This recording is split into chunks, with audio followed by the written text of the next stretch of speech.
Do you know that the Ethiopian Bible was never banned, and everything you've heard about it being suppressed is a myth?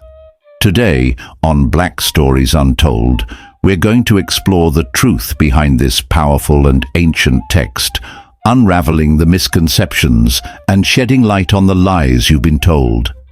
The Ethiopian Bible, known for its unique collection of books and ancient roots, has long been the subject of rumors and myths. Some claim it was hidden away or banned, its contents deemed too controversial for the wider world. But as we'll discover today, this idea is nothing more than a myth. The Ethiopian Bible has never been banned.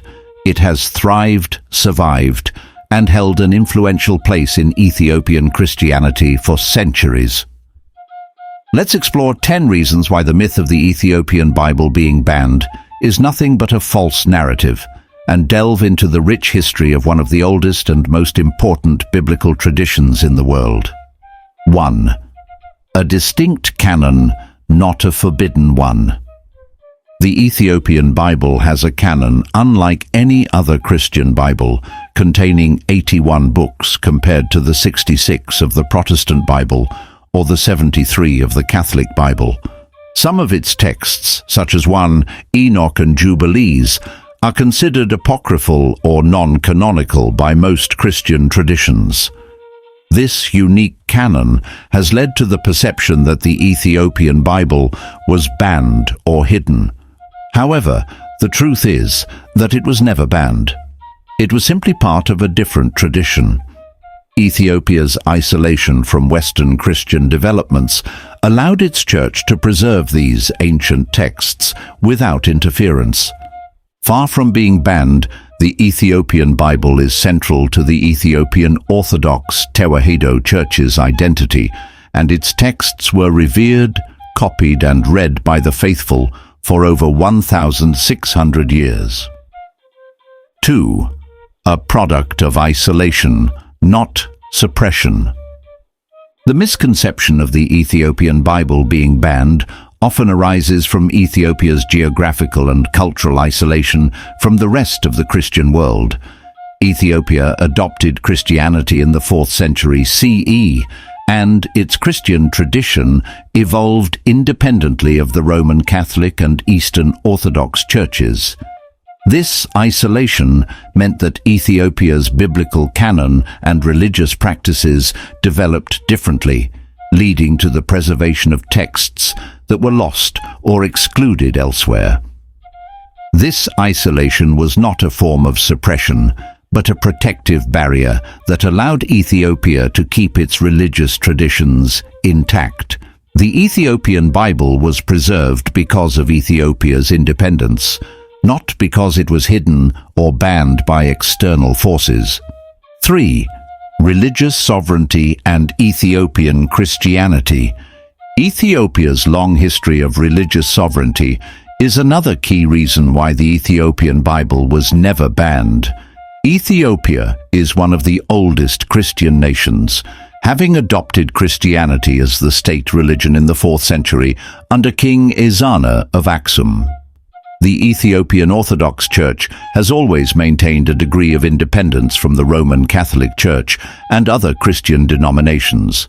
Because of this sovereignty, there was never any external authority with the power to ban or suppress the Ethiopian Bible.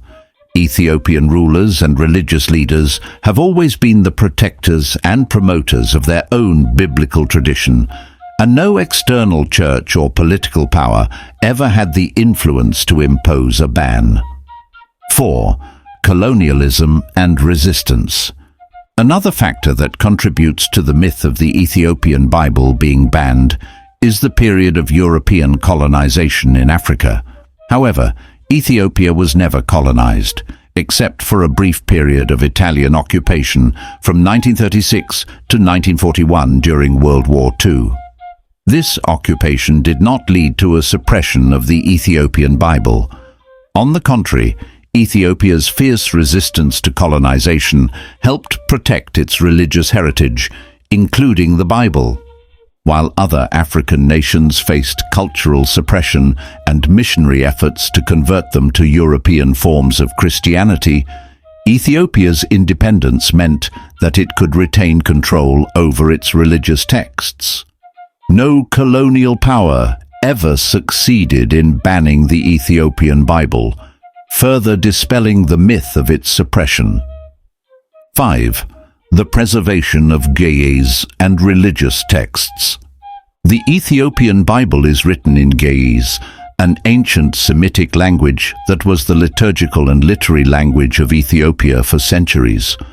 While Ge'ez eventually gave way to Amharic as the spoken language of Ethiopia, it remains the language of the Ethiopian Orthodox Church. The continued use of Ge'ez in religious services has helped preserve the Ethiopian Bible in its original form. Rather than being banned or hidden, the Bible has been actively preserved through liturgical practice. The myth of its suppression ignores the fact that the Ethiopian Orthodox Church has worked tirelessly to maintain the integrity of its scriptures for over a millennium. 6. The role of the Ethiopian Orthodox Church. The Ethiopian Orthodox Church has always played a central role in the preservation and dissemination of the Ethiopian Bible. The Church's monks and priests have historically been the keepers of sacred knowledge, copying manuscripts by hand and ensuring the survival of religious texts. This strong clerical tradition ensured that the Bible was never at risk of being banned or forgotten. While other Christian traditions may have dismissed or ignored the texts contained in the Ethiopian Bible, the Ethiopian Orthodox Church has always considered these texts sacred and integral to their faith. This active preservation by religious authorities counters the idea of any form of suppression. 7. Different canons, not forbidden books. The myth that the Ethiopian Bible was banned likely stems from the fact that it contains texts not found in the Western Christian canon. The inclusion of books like 1 Enoch and Jubilees has led some to believe that these books were hidden or forbidden.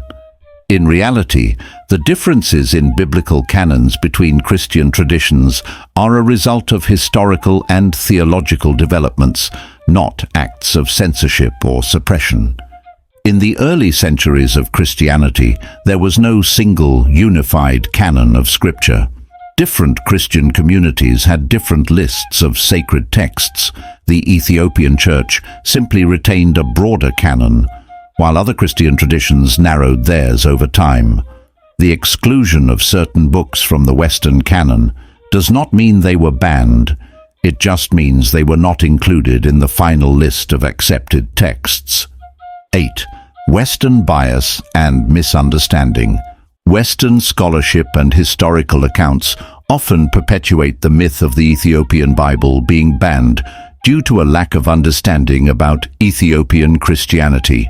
For centuries, Ethiopia was viewed by the Western world as a distant, mysterious land with strange customs and beliefs. This sense of otherness led to misunderstandings and misinterpretations of Ethiopian religious practices. When Western scholars and missionaries encountered the Ethiopian Bible with its unfamiliar books, they may have assumed that these texts had been lost or hidden from the wider Christian world. In reality, the Ethiopian Bible had been openly preserved and revered in Ethiopia all along. The myth of suppression is, in part, a reflection of Western biases and a lack of knowledge about non-Western Christian traditions. 9.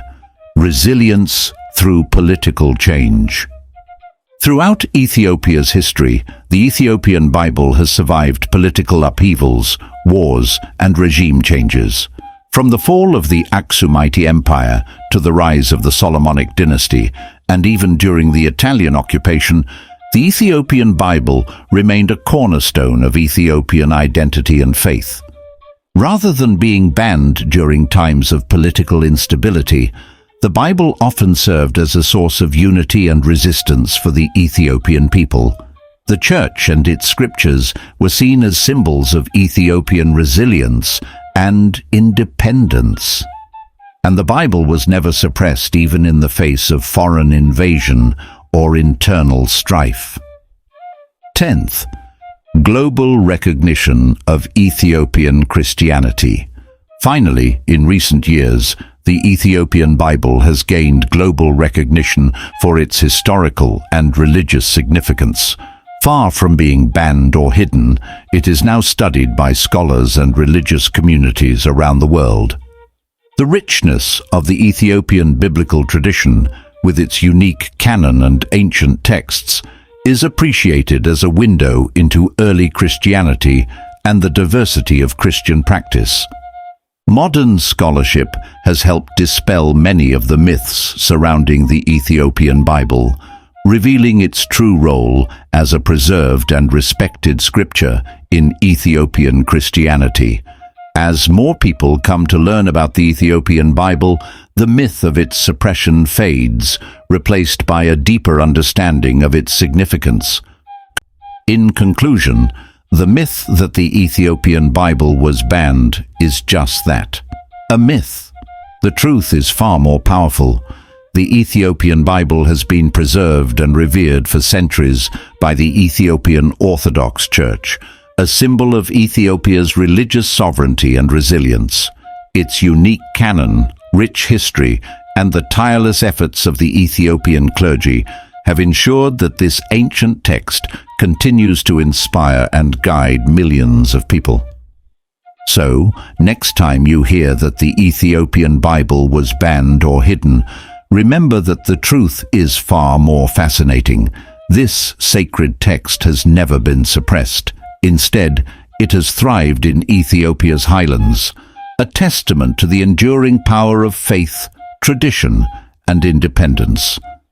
Thank you for watching Black Stories Untold. If you enjoyed this deep dive into the history of the Ethiopian Bible, don't forget to subscribe, like, and share. Tell us where you're watching from in the comments, and stay tuned for more stories that reveal the hidden truths of our history.